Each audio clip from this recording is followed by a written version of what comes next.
might be some of the best money that you could give pretty much in. I like this a heck of a lot more than I like the Caliburn, and that's impressive, because I barely played with it. I just wanted to figure out how it worked before I started this video and looked up the instructions on how to build it, so I knew kind of what I was talking about. That is bizarre!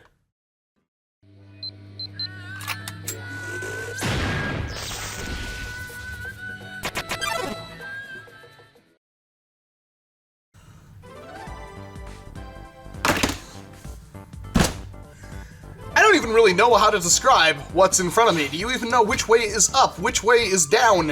What even is this thing? It looks like a mesh of plastic with some wires going around it. I mean, what is this thing? It happens to be Captain Slug's latest and greatest creation. Captain Slug being the person who built the Caliburn, and then of course the Esper, and now this thing, the WSPR, which I assume is Whisper. Whisper! And it's very similar to the Esper, however, it is also completely different, because this thing's just bizarre. And yes, it's basically a giant homemade Jolt. Even Prime's the same. Except for this one is, of course, completely elastic band powered, and it uses a different type of catch mechanism than you would be accustomed to. And yes, it's a foam dart blaster. You've got a barrel right in here. This is your trigger. This is your plunger tube. You just grab the plunger rod, pull it down, and it will catch. But wait, there's more. And it's got this elastic band wrapped all around it, which is actually how this thing propels itself and also works the trigger return and all this weird stuff. But it is comfortable to hold. I'm not going to say it's not. I mean, it's got a grip guard. That's the most important thing to me, but I can't wait for somebody to try to turn one of these into a gigantic rifle, and you know it's going to happen. But it's definitely bizarre. It's like a blowtorch that shoots Nerf darts. It doesn't blowtorch. I guess that kind of makes sense, but the way this works is you're going to pull this down, and it's pretty beefy. And then this catch right here, I don't know if you can see that, it's basically a rod that kind of, because of this, pivots in a certain direction and catches itself on the plunger. And then you pull the trigger and that will move the rod and it will slip into the middle of the plunger rod there, and... That makes sense. Yeah, that's a bizarre mechanism, but it is a foam dart blaster, so if I grab a foam dart and I put it in the barrel, hey, look at that, now it kind of looks like something that will shoot something. It can go pretty far down in there, and then pull the trigger, it fires actually rather violently. Impressive. It's not bad. It does bother me that it kind of jiggles a little bit when it's, you know, in its resting position, but once you prime it, it's completely solid. And the best part about this entire thing is this is really accessible, because if you want the hardware kit for it, he sells it for like $7.50. If you want the entire kit for the entire blaster, it's $20, plus shipping, of course. That is really cool for something like this, and a great way to get people in to the 3D printed blasters, but of course it is a 3D printed blaster. I don't know how difficult this thing is to put together because it was sent to me already pre-assembled, which I really appreciate because that makes my job a heck of a lot easier, but judging by like this one piece, this piece, this piece, this piece with another piece inside of it, and then this long piece, it's not very many pieces. It's honestly, it shouldn't be that difficult to put together, and I mean, I don't want to mess around with it. I want to just get a video out for you, so hopefully it shouldn't be too difficult to put together, but I did look at the instructions and it seemed pretty straightforward, a lot more straightforward than like a Caliburn or something like that, so I appreciate it, and it should be easier to put together because it's a much smaller blaster. But the question is, how well does it perform? So we got to get our chronograph here, we got to get some darts, put a couple of you on the table there. These are not super fresh darts, but they are pretty new darts. Put a dart in there. You can, of course, put half darts in there, and we will test that in a bit, but we'll turn this sucker on and execute it. 97.4. So you're telling me that I can get a pretty much 100 FPS blaster for basically no effort, no money? Like, I got $20, but come on. Like, and you can customize this in whatever color you want and everything like that. I have two-tone and all that pretty crazy cool stuff. And I already saw that somebody was working on making like a little thing that bolts on right here so it's easier to pull down, because that is a little bit of a concern. A small child wouldn't be able to prime this thing in its current configuration. 100 FPS right there.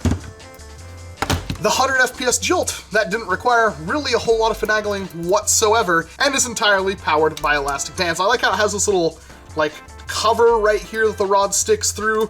It's also screwed on there. That's a really nice touch. It makes it look and feel really good. I have rather small hands, and yes, I do kind of rub up against the elastic right here. It would be kind of cool if there was a piece, and it looks like there's something that's meant to go kind of right there that would stretch this down a little bit and just keep it out of the way of the grip, which shouldn't affect performance, I would think.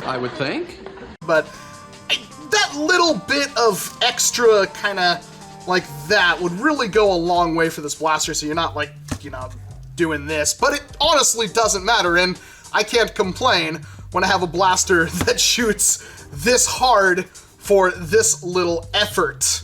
Let's try this again. I'm gonna, it doesn't look like it vacuum loads. Let's actually try that in a second. 91.5 and that dart's gone. We should also try to shotgun darts out of this because it might be a decent little pocket shotgun.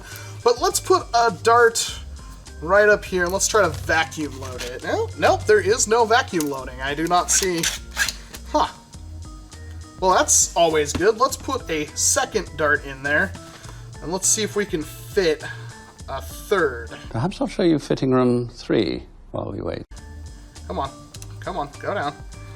You could fit a third dart in there. And, well, you can't see this at the moment, but I'll get some outside firing footage. How well does it perform? Extremely well! The spread was excellent, and it fired really far. This might be some of the best money that you could give pretty much any. I like this a heck of a lot more than I like the Caliburn, and that's impressive, because I barely played with it. I just wanted to figure out how it worked before I started this video and looked up the instructions on how to build it, so I knew kind of what I was talking about. That is bizarre! Okay, I have to take this thing outside. We have to see how it's firing. See how this thing performs at range. Yeah, that's perfectly serviceable. Very easy to prime. Haven't had any issues with this. Now, like, let me drop it. Nope, still didn't fire. And he does have, of course, the barrel kind of angled up from a natural position, but if we do something like this, yeah, that's some good velocity coming off this thing. Again, for such a cheap, like, this is war-worthy. I don't know how I'd holster it, but that's fantastic, especially with the Adventure Force waffles. It's basically a laser. Like a laser. Come on, get down in there. Oh my gosh, that's the best shot yet. This is the least expected thing that you would get tagged at your local war. Okay, but the most important part is how well does it shotgun? So of course, we have to put darts in here, and I've cut down some of my lovely Adventure Force waffles, and we can fit, looks like Adventure Force waffles I can only fit 2 in there, but barely losing any range whatsoever.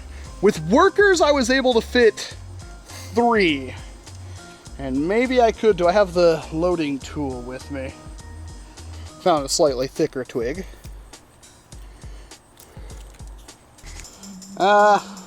Maybe? Okay, no, that was pretty horrible compared to worker darts. So worker darts work better as a shotgun. Maybe it would be cool if there was like a little spot right here for some kind of little ramrod. Oh, that one didn't work at all. Oh, that was our furthest shot yet, by far. And last dart. Those ones are almost fishtailing. That one didn't do that well. I think if I push it back too far, it just doesn't build up enough velocity. This is awesome. I'm impressed. I thought this thing was only gonna hit because this Etsy only says it will hit 60 FPS. Mine's hitting much, much harder than that, and it still catches, works perfectly fine. I couldn't get it to accidentally catch or anything like that. I don't want to slam it and break it, but This is really good, and it's so weird, which is probably my favorite thing about it. Not a whole lot of people are gonna run something like this, but I gotta say, these kinds of blasters, yes, you could go buy like an Adventure Force Destroyer for $7 and slam K25 in and get like a 120 FPS revolver, which is perfectly acceptable. This is gonna be 20 plus shipping, so where's the value here? Well, it's completely handmade, it's all 3D printed, which is a plus and a con, but the biggest plus about that is it's gonna be fully customizable to what you want without any kind of painting or anything like that. You can get various colors for the various parts. You could also print out and design your own parts for it to change it how you would like. And who's knowing, maybe in the future it will hit slightly harder, but 100 FPS for what this thing is, I'm really happy with it.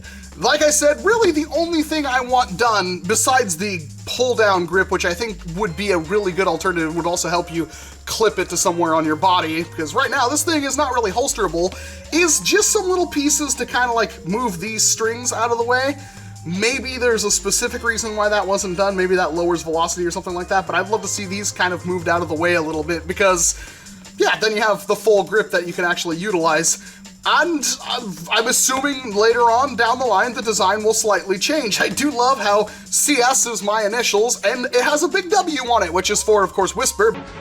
Whisper. But hey, it's also for Walcom, so everything about this just makes me super happy. I like this blaster a lot, and well, Caliburn I have pretty mixed opinions on. It's not exactly my thing. I love my Talon Claw. Well, I did until it got broke by TSA, and I haven't finished printing out the new one.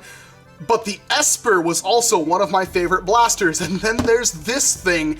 And for how cheap it is, how customizable it is, I think just about everybody should pick one of these things up. I'll take two.